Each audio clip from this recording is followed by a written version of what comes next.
So quickly about quercetin, this is a bioflavonoid. So that is a plant hormesis, xenohormesis molecule. So it's a molecule made by plants to sort of protect themselves and their stress response molecule. And because the earth is one thing, right, and we all share molecules and kind of all evolve together and we breathe the same air, we can use these plant molecules to better ourselves, and quercetin's one of them. Very antioxidant, antithrombotic, meaning it helps prevent blood clots, anti-carcinogenic, there's another one, and neuroactive. It activates a certain pathway in the body that's very pro-healing and anti-inflammatory, the NRF2 pathway, and that's also the pathway that caloric restriction activates, by the way. Promotes autophagy, we talked about that before. That's when you go in and clean up the damaged mitochondria, you fix the damaged DNA, you get rid of the bad proteins.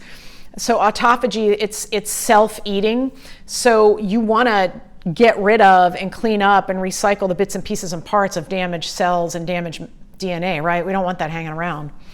And then it inhibits TNF alpha activation. TNF alpha is one of the cytokines that is highly inflammatory, so elevated in a lot of autoimmune disorders. So quercetin is great for those kind of problems, as is omega-3. Actually, omega-3 has been studied in a lot of rheumatoid arthritis studies as an adjunctive treatment to make the medications traditionally prescribed for that autoimmune work even better. So all of these are going to help you really with any condition almost.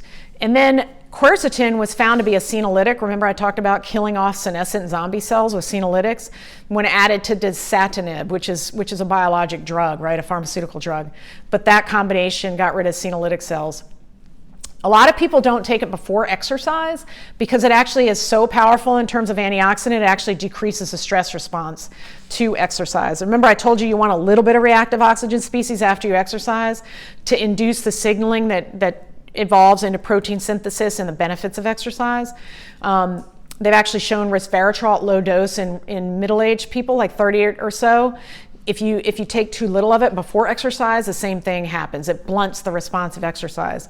So if you know you're going to go for a hard workout, maybe don't take a ton of antioxidants right before it because you want the body to sense a little bit of stress.